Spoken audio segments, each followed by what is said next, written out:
Recently, Graham Hancock, a journalist, released a documentary on Netflix titled Ancient Apocalypse. You may recognise him from his YouTube appearances with Joe Rogan on his podcast. For example, this one here, where he's talking with Randall Carlson, who is an amateur geologist. And I've seen pretty much all of his Joe Rogan podcast appearances. I've watched the full documentary now, and I've read one of his books titled Magicians of the Gods. So I know that he's previously worked for The Times, The Independent, The Guardian, The Economist, and co-edited The New Internationalist. So he's you could say he's an establishment figure in a sort of unusual sort of way, I suppose, in that, he's an established journalist at the very least. He's not easy to put in a political box. He'll just write for any publication because he's just got interesting topics on his mind. I think that that's the best interpretation of it, yes.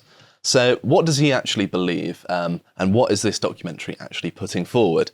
So there is a document here. This is from the Society for American Archaeology, and this is an article talking about one of his books in 2019, and it provides a summary of his beliefs that I think is quite useful because if we move on to the next link, Graham Hancock himself on his website says that this is probably one of the best accounts of my beliefs from someone other than myself. And I'm just going to read it, and then I'm going to read what Hancock actually says about it.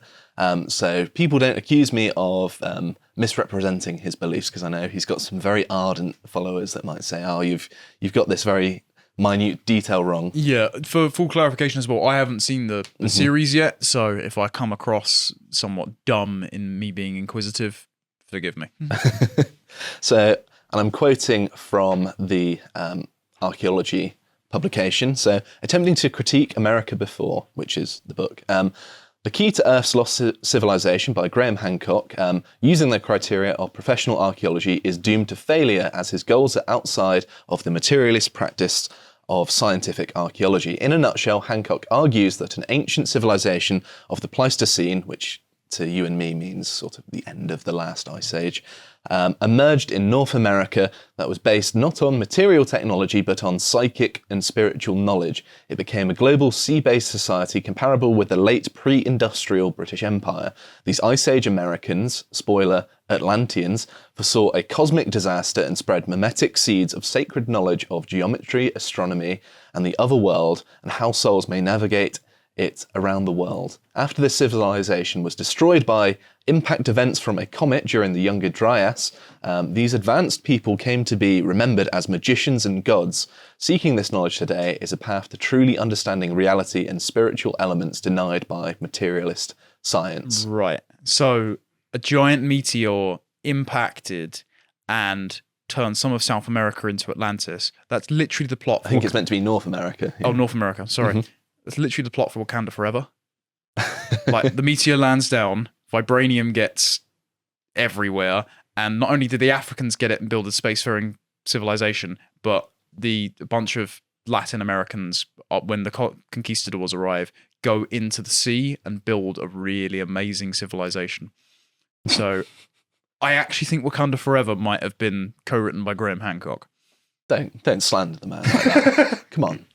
So he says here, Card's precis of my argument is fair, and in general I'd say his analysis of my work and its function is much more carefully thought through than any of the other contributors. For them, as for Wikipedia I might add, it seems to be enough to simply describe me as a pseudo-scientist or a pseudo-archaeologist in order, without making any further effort, to damn to perdition everything I have ever written.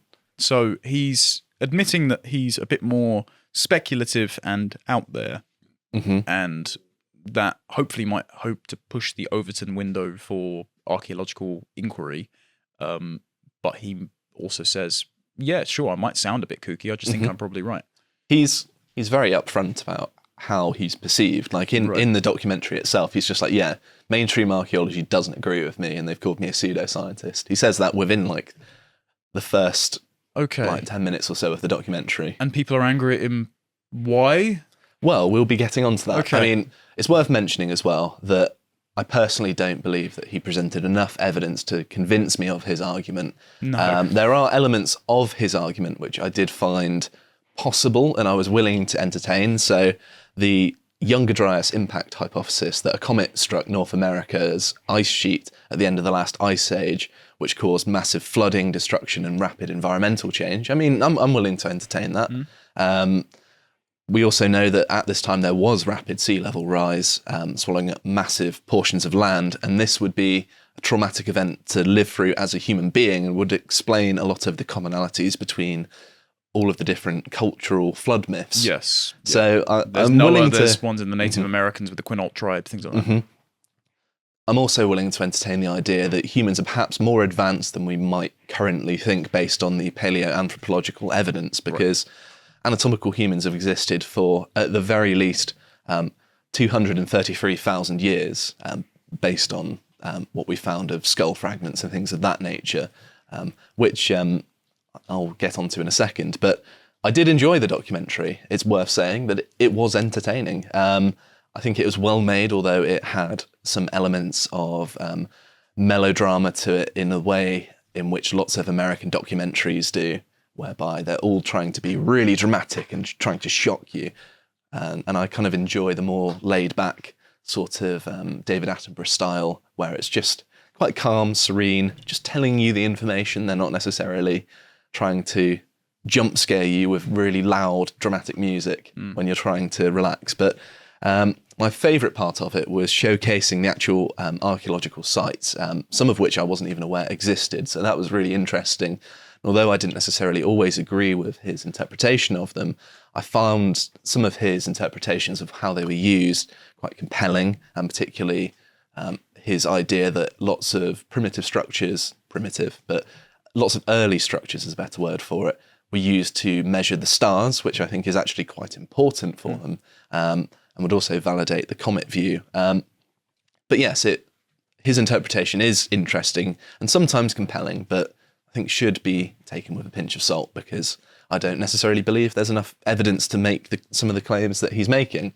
But on the topic of human history, I did a two-part series in my contemplation series looking at the origin of humanity. And here I go through millions of years of human evolution and talk about what led up to modern anatomical humans. So this is a bit before anything that Hancock is speculating about, but just certainly worth a watch, because it's something that not very many people know about, but I think it's really, really important to understand how we used to live, because it informs how we are instinctually programmed today.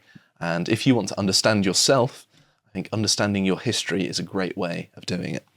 So on to a tweet that Graham Hancock himself put out, saying, "Archaeologists and their friends in the media are spitting nails about my Ancient Apocalypse series on Netflix and want me cancelled."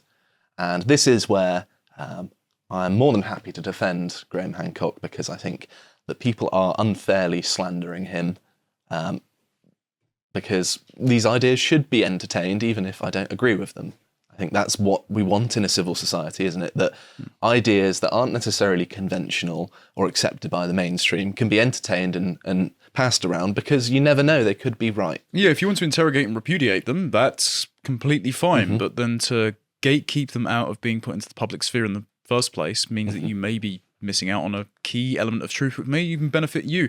For example, my grandparents, they go to Egypt for quite a few months of the year, and they go and stay in the rural parts, and they go through the desert on camels, and they've even stumbled across a few tombs and things like that before. And one of their friends, they're Swedish archaeologists, they're married, and the woman put forth one of her doctoral theses about a female pharaoh that no one else had identified. And she was interrogated endlessly by the university board, and then eventually it came up that she was correct. She was just the first person that had put all the pieces together. So there's an actual female pharaoh that nobody had thought about before. And the University Orthodoxy was ready to throw her out on her ear and discredit her entire career.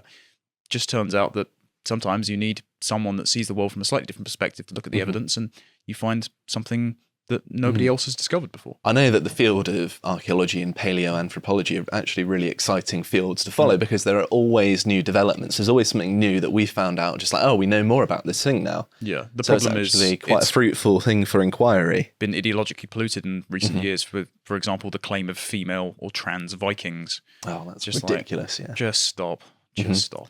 So one of the most egregious articles that he's listed here is this one, which is MSN sharing an article published by Wales Online, of all places, Right, okay.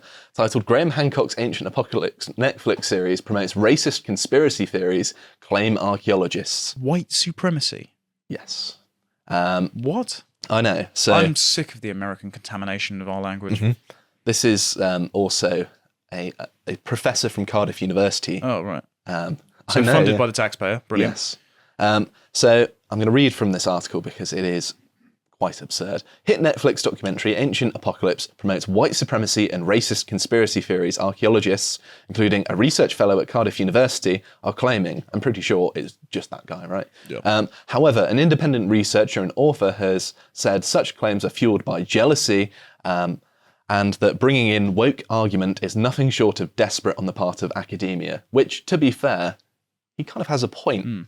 If you can't debate him on his arguments and you start calling him politically contentious names, Yeah. well, that kind of grants Hancock his argument that academia is not taking it seriously and acting snobbishly and elitistly, if that's a word, It's just towards him. It's character assassination to try and put yourself in a place in the academic and moral hierarchy above him without ever actually having to put in any work yourself. And so you're just hoping you can get the same Netflix budget just by being utterly mediocre.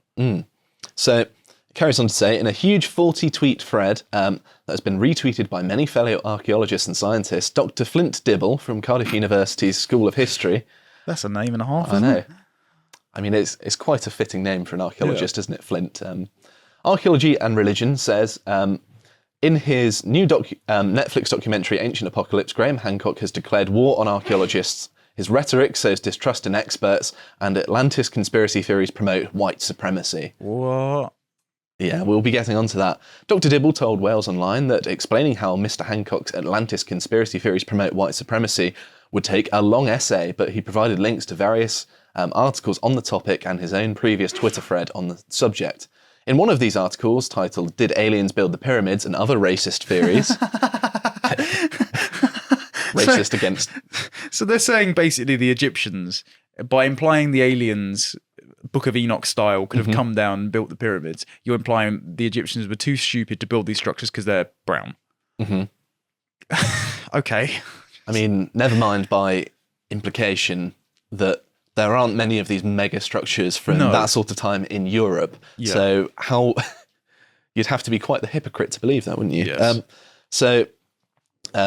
Stephanie Helmholtzer writes, pseudo-archaeological arguments may seem to be simply fun to entertain, but they are invariably heavily biased against black people, indigenous peoples, and other people of colour, BIPOC, who are doubted to have been responsible for their own histories. I mean, isn't there also a movement that says, loads of prominent white figures and European figures are actually secretly black? Yeah, the black Hebrew Israelite position. Yeah. I don't see many people clamouring to call them out. Pseudo-archaeology is useful to white nationalism specifically because it casts doubt on the achievements of BIPOC communities, opening the doors to rewriting history through a white power lens. Right, yes. Now let me tell you more about how Black Panther is empowering.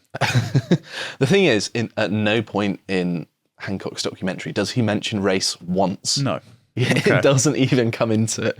And the article carries on to say, however, indigenous Native Americans and Mesoamerican history traditions, like many others around the globe, do say they were taught the arts of civilization by mysterious others or gods, and tell of cataclysmic floods and other natural disasters that wiped out their predecessors. I mean, so that's the entire argument, is that their others or gods were actually aliens, and that's just our human understanding of them. Well, that's not his argument. That's Yeah, not it's the Hancock's. general argument. Yeah, but that's the general argument of what that could be if you said, aliens sent from the sky and taught the Incans or the Egyptians to build pyramids. I think the concept of aliens is a bit anachronistic for that far in the past. They didn't have that. I don't hold that perspective. I'm merely Okay.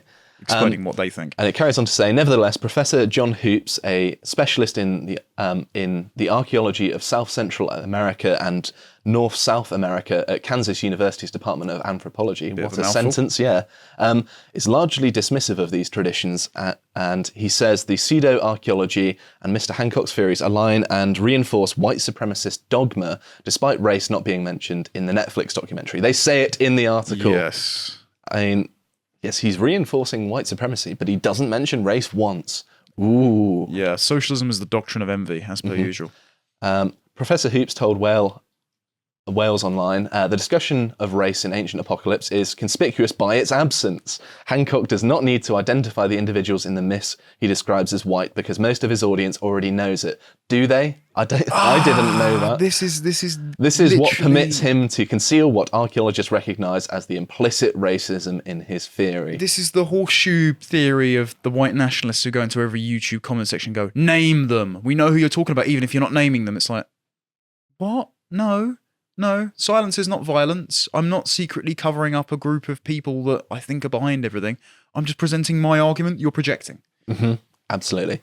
Professor Hoops said the myth of Quetzalcoatl, a great cultural hero of Mesoamerican civilization, is a heavily bearded white man who arrived by sea from the east, was a story created by Spaniards after their initial conquest of Mexico. Right. Okay. I mean, I don't know enough about that, but I imagine there are probably people that contend that interpretation. But, okay, so what? Quetzalcoatl was, if he was mentioned in the documentary, which you've seen, I haven't, Hancock didn't mention race at all. He didn't, no. So, thank you for your non sequitur, I guess. Mm-hmm. And the final thing that I'm going to read from this is, and he said that the most likely explanation for Native American history, traditions and folklore tales featuring a cultural transformer hero who taught the arts of civilization and someone in the present, and I'm quoting directly here, someone in the present is seeking to elevate their status and they embellish or invent these culture bringers so they can claim descent from them and thereby justify a privileged status, which is a very progressive interpretation of mythology, really. So let's have a look at one of the contributors to this, Flint Dibble. Let's have a look at his Twitter and do a quick leftist check. I've done pronouns, he, him, a link to his Mastodon. Right, so okay. I think he has a political incentive which is to hilarious elevate as well, because all the leftists jumping to Mastodon. Mastodon's a federated system, so if there is any Nazism on the servers, they can't remove it. So, if anything, it's less moderated than Twitter, you utter clowns. Mm-hmm. And if we look at this thread that the article's citing, if you scroll down a little bit, John, and look at some of the pictures, if you go a bit further, he posts things like GIFs, Anderson, is that just Anderson making Cooper? fun of him. Yeah, it's just like, it doesn't strike me as professional. No. This strikes me as someone petulant. It's like school playground level stuff of just making fun of him. Like he's saying that he's making fun of the fact that Graham Hancock says he's persecuted by archaeologists, and then he goes on to write a 40-thread thing, basically ad hominem him. And yeah, it's ridiculous. But if we move on to the next link, here we have The Guardian saying Ancient Apocalypse is the most dangerous show on Netflix, which of course ignores the fact that Cuties, that French film sexualizing 11-year-old girls, is on Netflix. And Big Mouth. Mm-hmm. Yeah. So if we move on to this next one, someone, I think a journalist, points out the fact that The Guardian has called Ancient Apocalypse the most dangerous show on Netflix, yet it rated Cuties, a movie that is essentially child pornography, 3 stars, and called it bold and misunderstood. Oh, that's Samantha Smith. So the added context for this is Samantha Smith was a victim of the Telford grooming gangs. So she's very qualified to talk about childhood exploitation. So that really underscores the point. Quite a takedown then, isn't it? Yes. More so than I thought. Damning indictment. Mm-hmm. So yes, that's pretty horrendous. So if we have a quick look at other headlines, the mainstream media has really taken to dragging him through the coals. Here's one from the Times. Fishy Netflix Atlantis show needs a big pinch of salt, say archaeologists. Given he wrote for these outlets as well. I know. Backstabbing. Moving on to the Sun. Wild Atlantis theory, an advanced civilization was wiped out 12,000 years ago, peddled in Netflix doc Ancient Apocalypse. Okay, sure. If it's a bit kooky, why are you so upset about it? And then The Conversation. With Netflix Ancient Apocalypse, Graham Hancock has declared war on archaeologists. Oh, come That on. again. And then we move on to Slate, the ancient absurdities of Ancient Apocalypse. And then finally, we go to this article from an outlet I don't... Boing. Yeah, but it was just a particularly egregious headline. Archaeologists reveal the white supremacist nonsense behind Netflix Ancient Apocalypse. Doesn't mention race once. Yeah. But no, it's white supremacist. Even if his theories are mad and wrong, that's fine to point them out and do a reasoned evidence takedown, but then crying hysterically out of it just makes him look like far more credible than perhaps his theories actually are. I found an archaeologist reacting to it as well, another one. Say this is someone called Lauren. I'm not going to say a full name. If you have any respect for the work me and my colleagues do not watch Ancient Apocalypse on Netflix. It appears to be pseudo-archaeological and ego rolled together. Excuse me. The theories are soundly disproven by contemporary science, and the worldview is one of white supremacy. Right. I don't think it is. I think it's also worth mentioning that it's not necessarily been disproven, it's just that there's insufficient evidence to make the claims in the first place. To say it's disproven is to say that you've already got the facts, when in reality, I think it's more that we just don't know. Isn't it really difficult to be a white supremacist in archaeology, considering you have to go to a bunch of different dig sites around the world and uncover really fascinating artifacts from various civilizations? It's almost like you built into it, you have to have a respect for other people's cultures. Yeah, you're basically finding the threads which weave together a common humanity. Yes. So it's very difficult to say, yeah, but all of the whites, which wasn't even a concept that existed in the ancient world in the bloody first place, are superior. It's nonsense. However, you'd be surprised to see that Jack Dorsey said it was great. There we go. This is the former founder and owner of Twitter. Yeah, Jack is. I don't Elon think Times. Jack was as sincerely leftist as the dragon he rode. He was a liar to protect his company, but I think he was more cowardly than an ideologue. And finally, it seems to have done really well. Here it is, both on the US and the UK list, being second only to The Crown, which, I mean... is far more fictitious. I've not seen it. I have no interest in sticking my nose into the private affairs of the royals. My missus loves it, and my mum, and even they admit, yeah, it's a load of bollocks, it's a load of made up, but it's also good melodrama. Quite voyeuristic, isn't it? I don't want to stick my nose into other people's private affairs. It's their business. Quite literally private affairs. Well, yes, season. Of course. But yes, it seems to have done very well. No matter what you think of it, it's good to see that something from the outside of the mainstream can actually succeed on a mainstream platform. So that's good, regardless of what you might think of the documentary itself.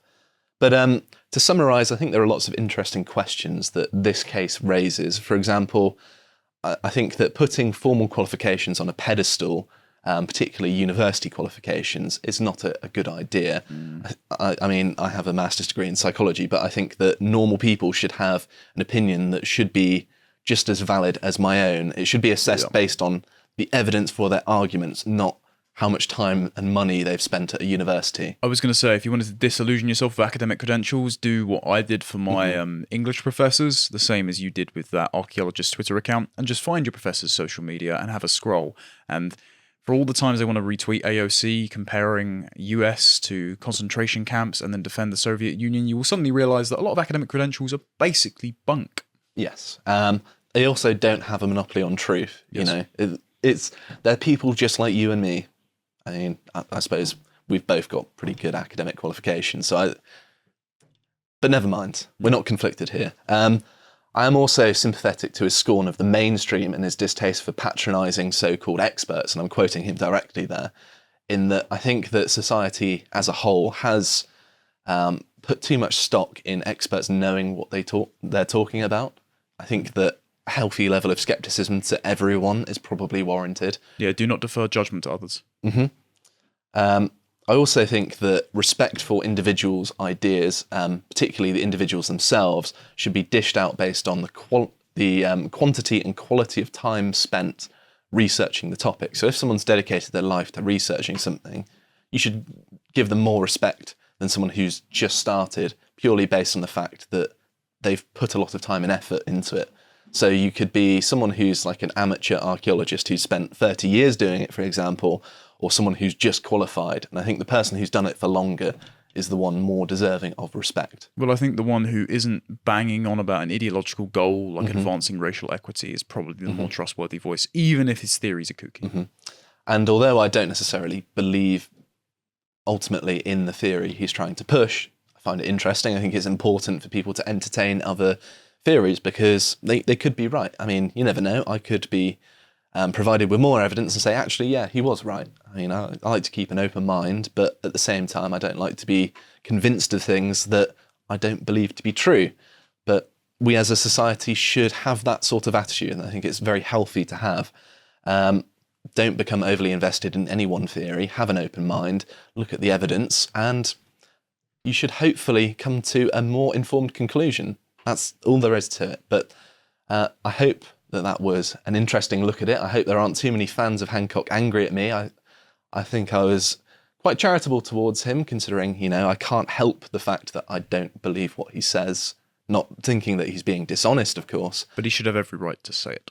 Absolutely. I very much support his right to make this documentary, and I don't support the criticism levelled against him, even if I don't necessarily think that there's sufficient evidence to make the claims that he's making. So all the best to him, and hopefully academia opens up a bit more, because at the minute it's not looking great, is it? Wouldn't hold my breath on that one, mate. If you appreciated that segment from the podcast of the Lotus Eaters, you can go to lotuseaters.com to get access to all the premium content we have on the site, such as the premium podcast we do, this one on Debate Might As Well Be Dead, because of Calvin Robinson's interactions. And if you want to find out what else we're putting out, you can follow us on Getter at lotuseaters_com on Getter. Thank you, and goodbye.